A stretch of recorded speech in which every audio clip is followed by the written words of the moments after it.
श्री स्वामी समर्थ. सर्व स्वामी भक्तांना माझा नमस्कार. देवाची करणी नारळात पाणी या यूट्यूब चॅनलवर मी आपल्या सर्वांचं स्वागत करीत आहे. मी आज जो स्वामी अनुभव घेऊन आलो आहे त्यात स्वामींच्या कृपेमुळे रंकाचा राजा कसा होतो हे पाहायला मिळेल. तर आपण माझ्या या यूट्यूब चॅनलवर प्रथमच येत असाल तर या चॅनलला सबस्क्राईब करायला व अनुभव आवडल्यास लाईक करायला विसरू नका.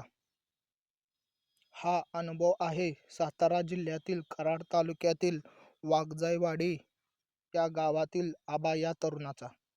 आबा हा 19 वर्षाचा तरुण, स्वबळावर काहीतरी करून दाखवायची जिद्द असलेला.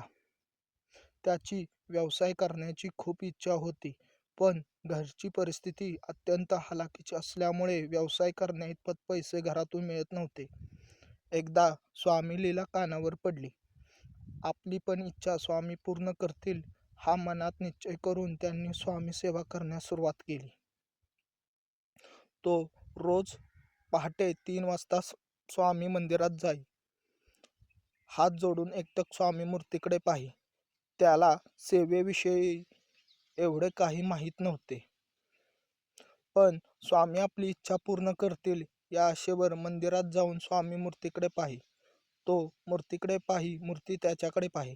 कधी कधी तर त्याला पण घाम फुटे व मूर्तीला सुद्धा घाम फुटे. हे पाहून गावातील लोक त्याला वेडे म्हणू लागले. असे करत करत 6 महिने झाले. एकदा मंदिरातून घरी येताना अचानक विजेचा कडकडाट सुरू झाला. जोराचा वारा वाहू लागला. झाडे कोसळली, दरड कोसळली. त्या ठिकाणी त्याला द्रव्याचा लाभ झाला. त्याच द्रव्यातून एक जेसीबी खरेदी केला.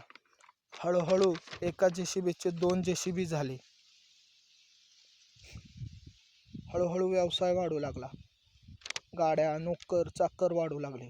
गावात नाव होऊ लागले. एक दिवशी मनात आलं की आपण ज्या मंदिरात जाऊन सेवा करत होतो ते मंदिर मोठे करावे. तसे केले सुद्धा. हळूहळू लग्न झाले, मुले झाली व आता त्यांचा सुखाचा संसार चालू आहे. हा स्वामी अनुभव कसा वाटला लाईक करा, शेअर करा व सबस्क्राईब करा. श्री स्वामी समर्थ.